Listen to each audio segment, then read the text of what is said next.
İstersen göster. Biz vəzifə bitti. Şey işləmir.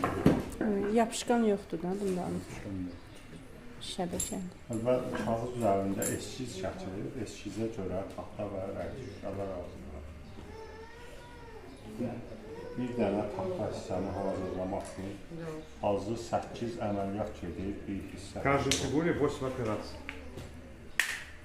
Вот здесь 8 операций. Hissə eskizdə nəzərdə tutulandan 0,1 mm böyük kiçik olsa uyğun alınmır. Пойдет, он же не такой. Gördüyünüz bu pəncərədə 500-dən artıq belə hissələrdən istifadə olunur.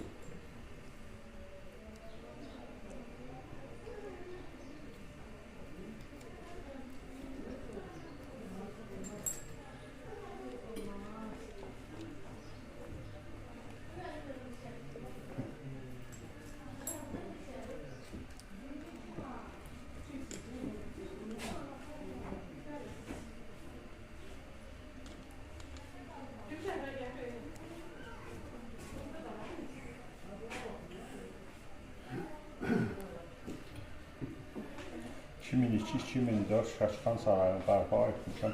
Orada elə şəbəkələr var ki, belə əllə yığmaq olmur. Hissələri pinser, maqqaşla qoymuşuq.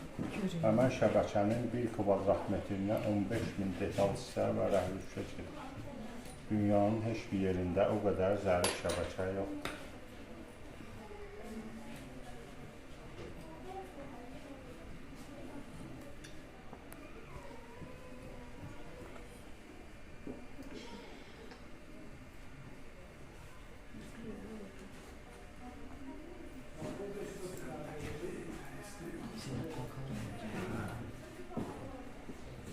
Я понял, почему на одно окно ходил почти